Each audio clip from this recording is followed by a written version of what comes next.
Without further ado, it is time to send you back to Cologne for the Division 2 panel. Enjoy. Here, and before we start, I want to share something really cool. We recently reached a major milestone for the franchise. We are now over 50 million Division agents. How cool is that? Come on. I hope most of you are tuning in today because we got a lot to share. My name is Anais. I'm community developer on the Division 2, and I will be your host today. Not alone, I'm in great company, starting with my co-host. Hello, everyone. Now it's working. I'm Leo Lorenzoni, as well, community developer for the Division 2. And today, we're going to take a look on what's happening soon in the Division 2. So we're going to talk about Red Horizon, our next season, about Crossplay, and something that I know that a lot of people have a big interest on, Central Park. Yes. We also have a very familiar face. Somebody who's been with the Division for so long, he's a boss in the game. Our creative director. Hello, everyone. My name is Yannick Banchero. Super excited to see all of you. How's everybody doing? How's everybody doing? Also, the man who can do one tweet and it turns into 20 Reddit theories. Our game director. Hi, everybody. I'm Alexandru Berzano. I'm the game director for the game. Super hyped to be here. It's my first Gamescom ever, so let's have a blast. Gamescom, baby. Rookie. Before we start with today's agenda, I want to cover what everybody's interested in, merch. Everybody here will get some cool merch when you leave, but we're not leaving you behind. Of course, the people watching online will get in-game replicas of these cool t-shirts if you join our Discord server, official Discord server, and connect your Ubisoft account. It also is an accompanying arm patch. So do that before the end of the panel tomorrow. And yeah, we'll do the grants before end of the week. And also, Silo. So anybody asking questions online, you have a Silo link. We actually have a Q&A tomorrow, so we will cover all of those questions then. We won't answer any of those questions right now. Now, let's get to something that everybody wants to hear about. It's one of the biggest community requests we've ever seen. What am I talking about? Dino suit. Thank you! Crossplay, yes. Today we will announce when Crossplay arrives. Yannick, kick us off. How did we get here? Well, yeah, as you said, Crossplay has been like highly requested feature. I think pretty much since the dawn of the Division, at least the Division 2 for sure. People that have been here for a long time know that every time we talk about the game, every time we talk to players, everybody wants to know about crossplay and when we're bringing crossplay. And we've always said that crossplay would be a very, very hard tech endeavor. The game wasn't built for crossplay in the first place, which means the whole online infrastructure behind the game was not really made for that. And throughout the years, I've been on record several times saying it would be almost impossible to do because it would take so much effort, it would take a complete rebuilding of everything, that we wouldn't be able to do that. But times have changed, and thanks to everybody's support and thanks to the renewed success of the game, now we can be ambitious. And that means we can do things that were impossible in the past, and the moment we can be ambitious, the first thing we set out to do was bringing crossplay to everyone. But it is still a big endeavor. I didn't lie about that. We have a team that is dedicated to it, that is really working very hard on changing everything that needs to be changed to bring crossplay to everyone. But we need to be very careful because we could do a lot of damage if we do it wrong. And we don't want any one of you to lose your saves, to lose any progress, to the game not working the day we deploy crossplay or anything like that. So we have to be very careful and take the time we need, while in the same time try to be as fast as we can because we know a lot of people are waiting for it very eagerly. So what I can tell you today is that as a window we are aiming for November for crossplay to come.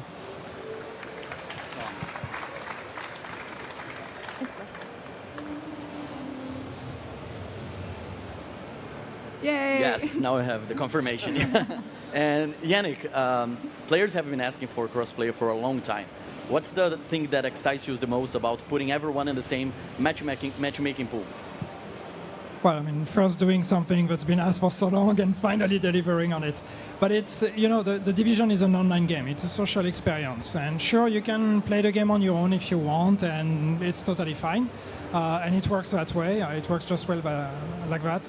But at the end of the day, we believe that the Division is even more fun when you're playing with others. And it can be with your friends, or that can be meeting players online. So crossplay is just one step towards bringing more social and really trying to bring that community and that player base, all of them together to really hopefully meet new people, make new friends. Platform not being a limitation means maybe also it's an opportunity for you to meet people that play on another platform and understand the game from a different angle. You matchmake, you're on PC, you end up with a PlayStation player, and you're playing the Incursion, and turns out it feels very different. And because you're now matchmade, you can talk about it. So I do hope it's going to bring another layer of togetherness to the player base. And I'm just super excited that we finally get to do it.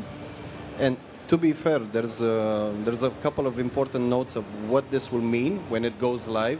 So first of all, everyone should experience lower queue times. We're unlocking access between all platforms. So if you're queuing up for any activity in the game, queue times should be way resolved, because now you're not siloed into your own platform.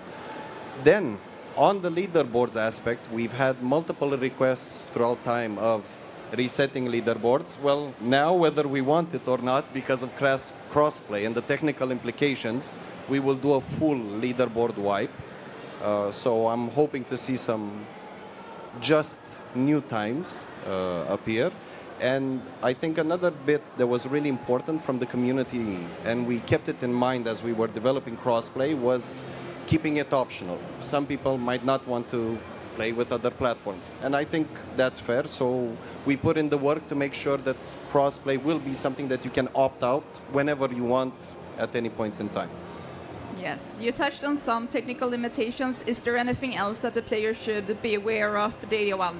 Yeah, I mean, there's a lot, and I think as we get closer to it, we're going to detail even more what does that actually entail, what does crossplay really entail, but I can talk about a few things here. So when we deploy crossplay, what's going to happen behind the curtain is all players will be migrated to the crossplay environment. But as Alex said, crossplay is an option, so we're going to give the option to all of you to decide if you want to play in crossplay or not. So that means in the settings, you will have an option, simple, crossplay on and off. One thing that is important to know is that you will only be able to make that change when you're at the character selection screen, so before you actually enter the game.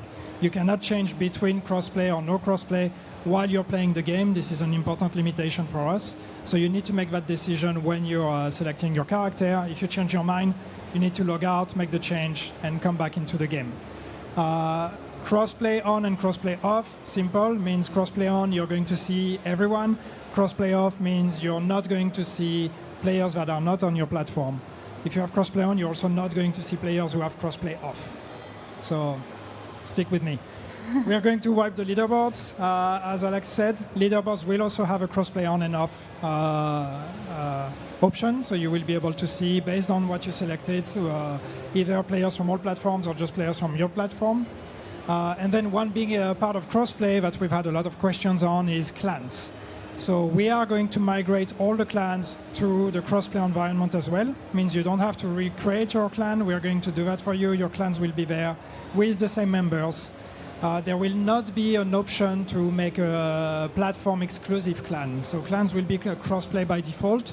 It's going to be up to the clan members and the people who can accept invites to decide if they want to accept people from other platforms or not. So we're putting that power within your hands. We are not creating any rules on any of that.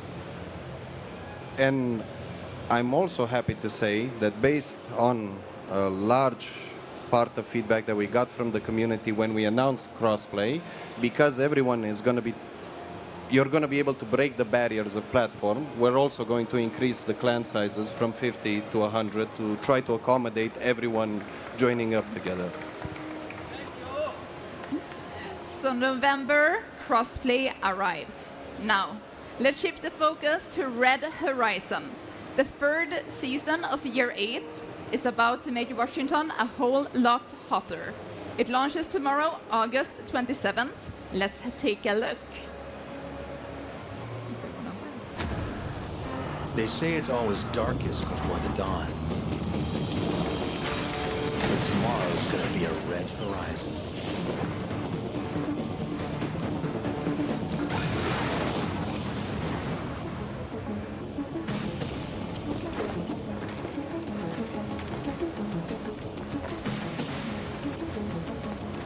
The cleaners have come to DC,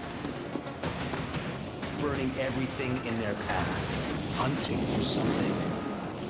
Only you can stop them. So gear up, Agent. It's gonna be a long night. We've got work to do.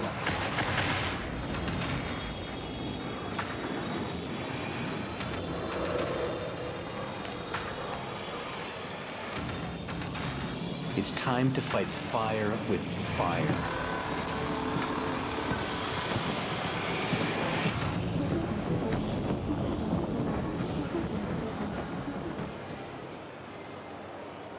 So,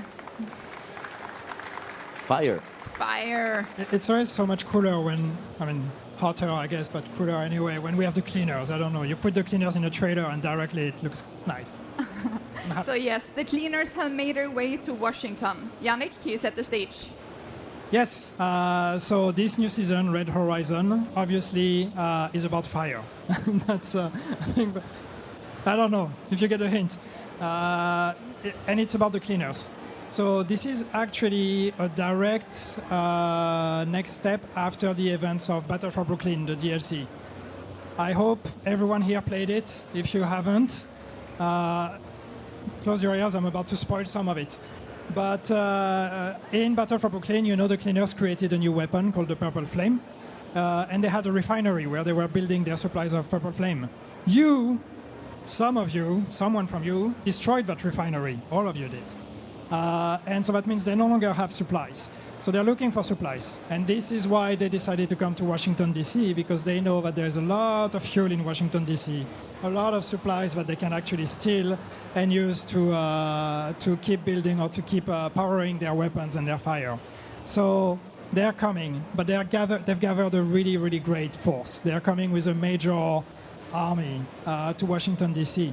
They are not here yet. You have time to prepare. You're going to start seeing the vanguard. You're going to start seeing the first signs of the cleaners getting closer to Washington, D.C. You have to prepare the defenses. So this is what this season is about. It's get ready, prepare. A major force of cleaners is coming to Washington, D.C. to burn it to the ground. And Yannick, we've seen the world being transformed before. Recently we had the Dust Storm event. Players saw warlords of New York being transformed by the Dust Storm. But now we are talking about transforming Washington, D.C. as a whole. What's going to be the first thing that players will notice when the new season arrives? So, I mean, I think I can take this one. Obviously, like in the trailer, you're going to start meeting cleaners in the street. This means control points, activities in the open world. We've added cleaners in Retaliation, in the DC map. So this is going to be a bit fresh than usual. Of course, like in the previous seasons, they bring in their own elite kill squad that's going to spawn and try to ambush you from time to time. And lastly, we tried something a bit different this time around. Like Yannick said, you're now meeting the Vanguard, and we wanted to show players what it means when another faction comes and starts invading DC as time progresses. So at season start, you should see some unusual weather effects in the horizon. I'm gonna let it be a surprise. And as the season progresses and we get closer and closer to the climax, when it's not just the Vanguard, they're here now, those effects should intensify specifically to give players this notion of they're here, I can see them, I can feel them, always watching here.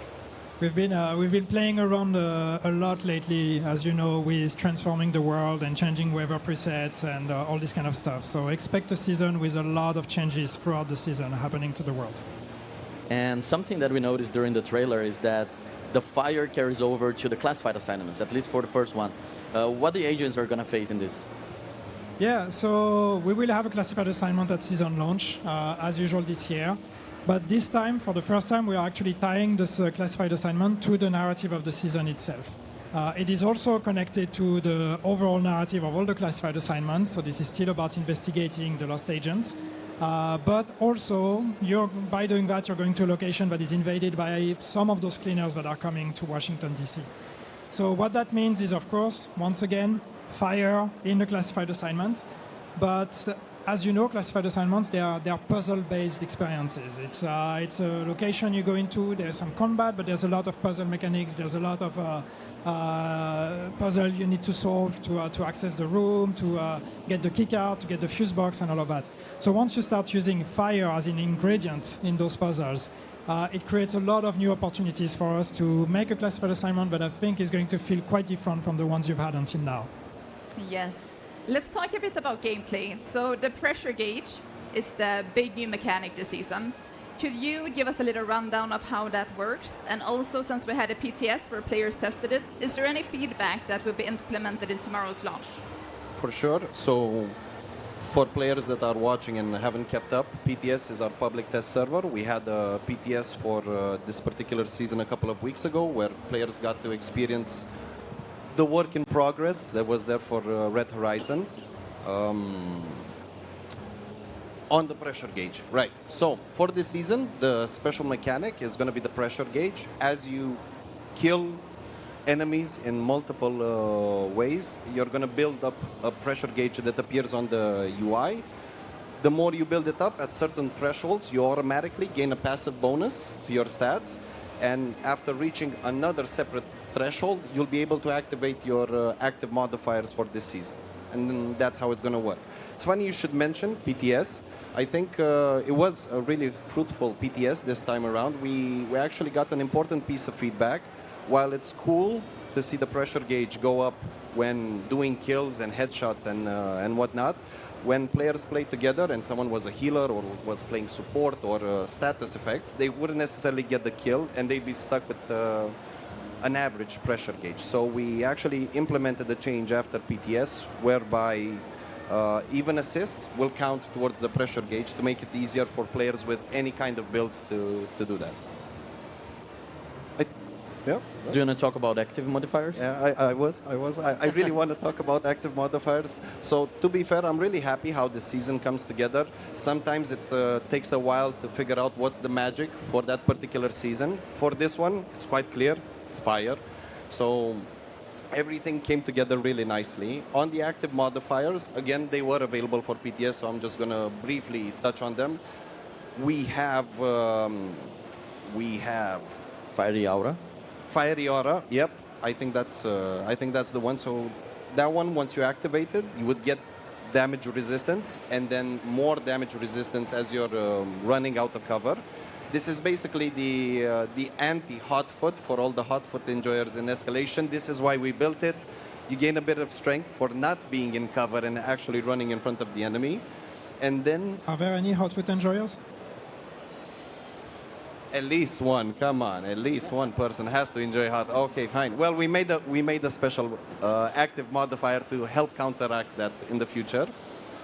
And then we have Signed Shield Delivered, which will actually provide a massive boost to your specialization weapons.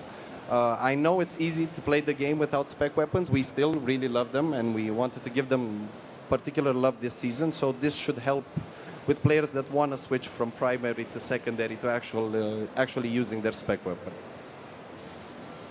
You talk about a lot of modifiers. Yannick, do you have a favorite one or something that you're excited for the players to test out this season? Well, I mean, first I'm just excited to play with fire, but no, I really like the idea of getting to use specialization again. I love the flamethrower. Going into a fire season with cleaners just makes me want to grab a flamethrower and burn everything. The bad guys, not the good guys. So yeah, I'm very much looking forward to everything that is spec related, so I can try to put a fire build with the flamethrower and just play around with that. So we're going to have everything, all the details available in the patch notes that are going to be released right after this stream. You can check there all the description for the 3 active modifiers, the 20 passive modifiers, and the 3 hostile modifiers as well. Something that we have for Season 3 is also Dark Zone, because we just had Season 2 with Into the Dark. We had a new variation of the Dark Zone, the Toxic Dark Zone. So one of the big announcements that we had was the PvE Dark Zone staying for Season 3. Do we have any changes for that? Yeah, for sure. So originally we planned it to be a seasonal feature. It was just supposed to be for Season 2. The more players played around in the Dark Zone, we saw that they were enjoying it. We had a bunch of requests of please keep it in the game. It's just nice to be able to explore the Dark Zone without being demolished by other players. So with that in mind, yes, we agreed. We're going to keep one Dark Zone to be PvE permanently moving forward. And because it was so tied originally to the mechanics of Season 2, obviously we had to make some changes to it. So we nerfed the toxicity debuff that you get when playing in the PvDZ. Because we got rid of the sample canisters and all of the means of removing toxicity from you, we've made it so that when you tie your gear to the helicopter rope, you now fully remove any toxicity that you've gained, and I think that's pretty cool. And we had one big request, even from the start of Season 2, and I'm happy to say that, yes, we will be removing PvP overrides from the PvDZ, only for that one. Bear in mind, we did make the enemies tougher to compensate for all of the extra power that players will have. So you talked about being demolished by other players. So we have a special thing for that in works. So you want to talk about the other Dark Zone? Oh boy. So not only are we keeping the PvDZ, but on this topic, we really wanted to try out something interesting, speaking about demolishing other players. We're going to also launch a new PvP DZ rule set. So we're not changing the map, we're changing the rules that apply to a particular PvP Dark Zone. We're calling it Blackout, where the experiment that we want to try this season is what happens when all players have completely uncapped power. So you have your SHD watch, you have your expertise. We allow prototype to be used in this PvP DZ.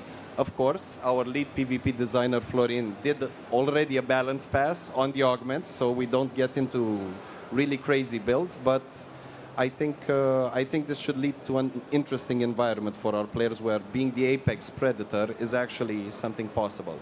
And to make it worthwhile, because if you're in such a dangerous zone, you might as well be rewarded, you will have the possibility of getting prototype gear within this particular DZ. You might lose it, but you'll drop it at least. Some people will lose it, for sure. Yep. On top of everything's mentioned, we also have some seasonal event, of course, so there won't be a boring moment this season.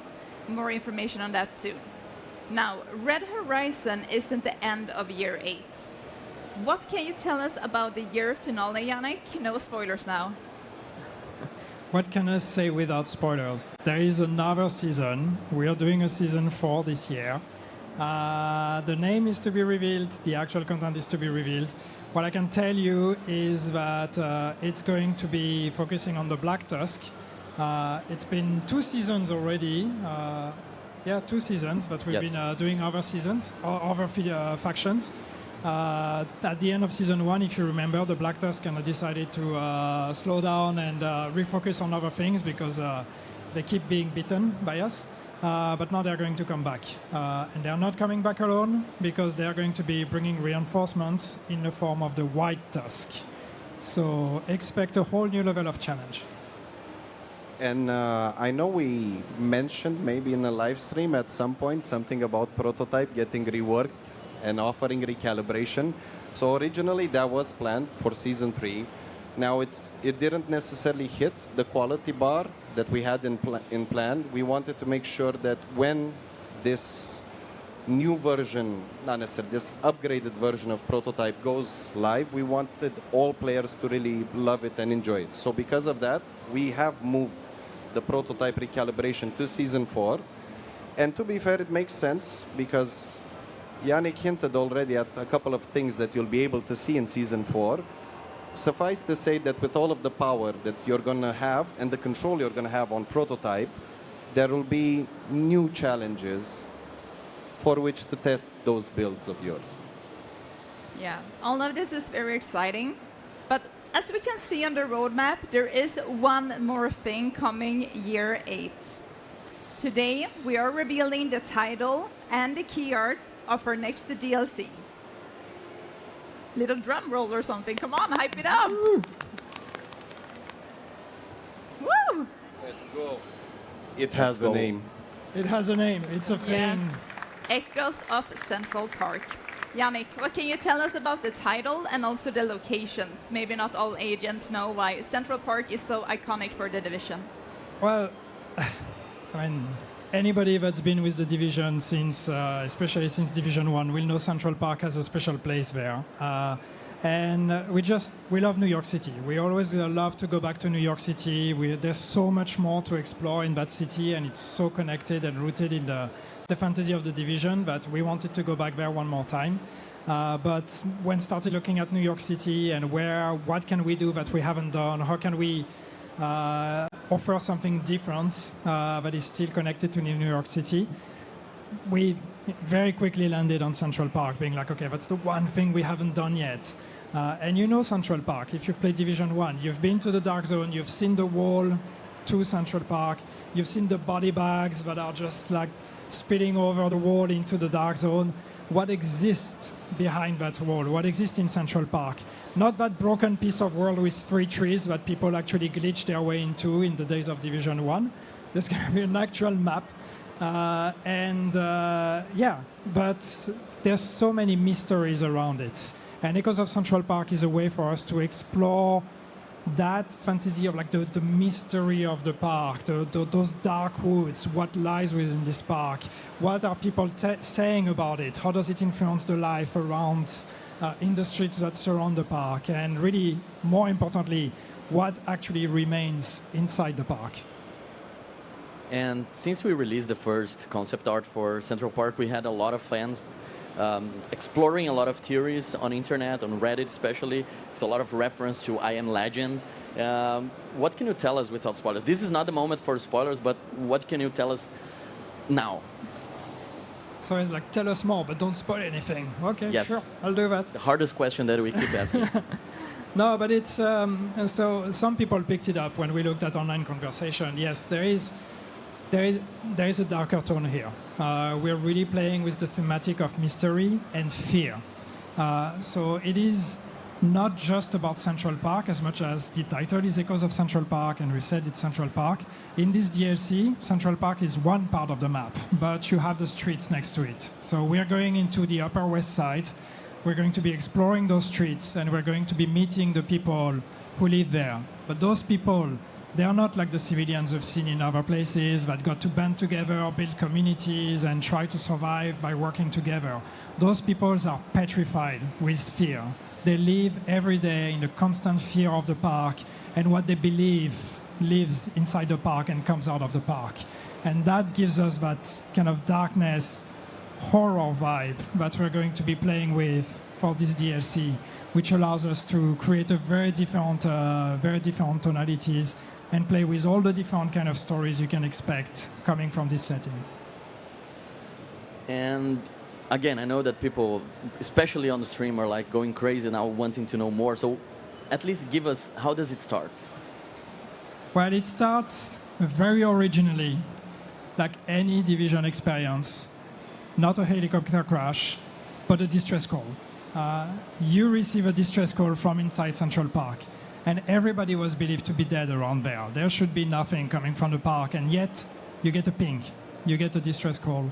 So you are sent there to investigate and find out what is this call about, why did they call us, who are those people that are still living inside the park, if anybody is even still alive, what does this distress call mean?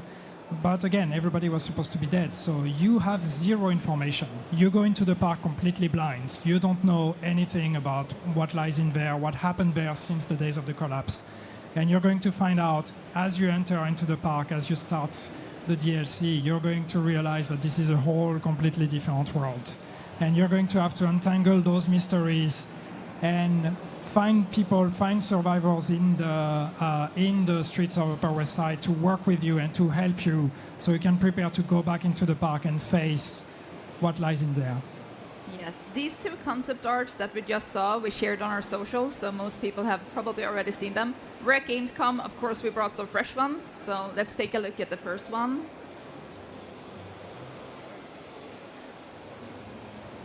It's green. It's beautiful. It's a park. I mean, it's dark, that's for sure.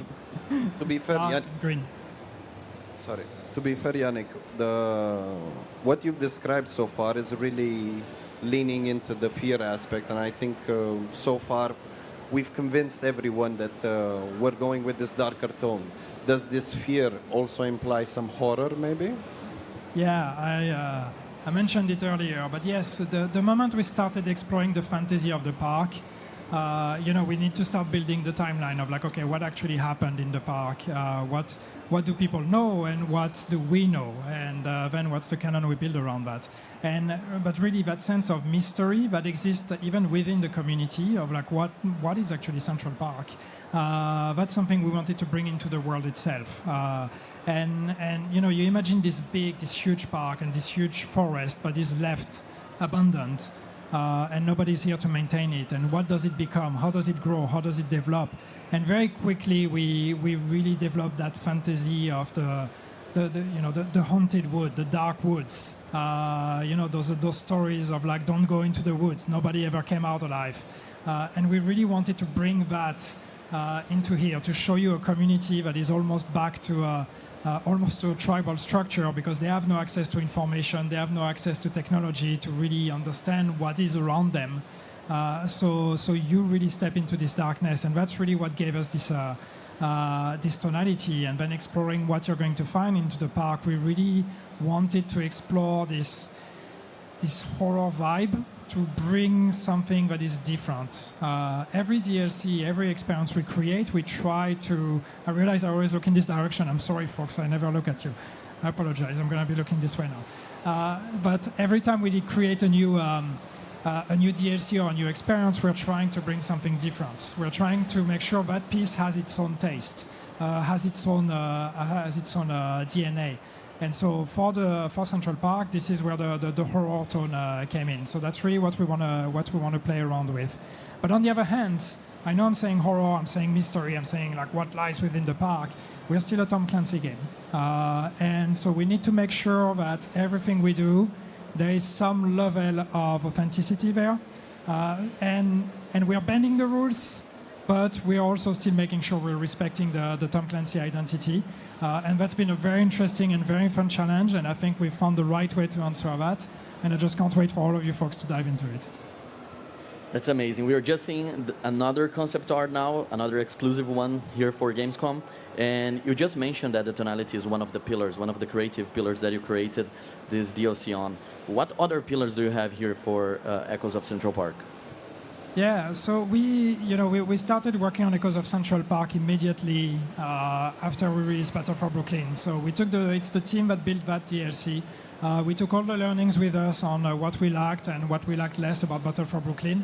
And what was very clear was that first we wanted to be more ambitious, but ambition doesn't just mean size. It means size too, but it not just means that. It means in terms of what are we proposing here. So actually the very first things we set out to do when we said we're going to make a new DLC is we wanted to bring replayability in this DLC.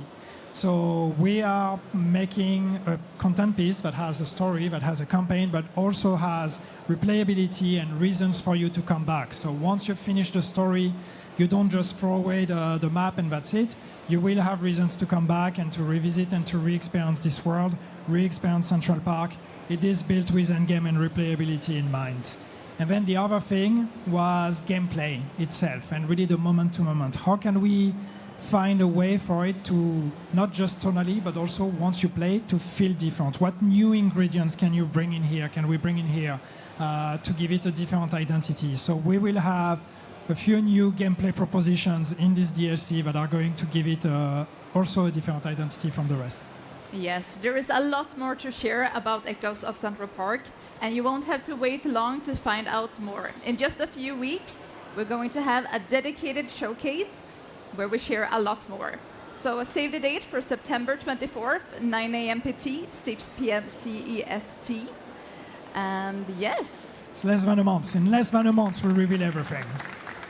Not everything, but a lot of things. Yes. It's starting to be time to call today a wrap. Do you have any call to action for the agents before we leave the agent, Alex? Agent. Yeah. So thank you so much for the feedback from PTS. Thank you for trying to help us build the best Division experience that we can. I'm super excited about Season 3. Again, I said it before, it came together really nicely. I think all of the elements are just right. We did do 20 passives again, but this time we removed the math behind them, so you're just gonna log them. They're super fun, they're super straightforward, and they're meant for you to be able to customize your build exactly the way that you want to do it. So thanks everyone here and online as well, and looking forward to seeing the feedback from Season 3. Yes, enjoy the fire. Also, I want to remind you that tomorrow we have a meet and greet at 11 in the morning. This one will actually be live streamed on Instagram, so that is the Division game. And the silo, the link that is shared in the link, you can use that for those who are here. We have QR codes, so you can scan those, and we can prepare our answers for all your questions, and we can cover as many as possible. Once again, thank you so much for everyone who is here today. If you, by any chance, are at home and you want to be part of tomorrow, you have 23 hours to be here because we have another panel tomorrow at 6 p.m. So yeah, there's still time for you to come. And today we talk about what's happening soon in the Division 2. Tomorrow we're going to talk about the future. So that's it. Thank you so much. See you tomorrow. Bye, everyone. Thank you.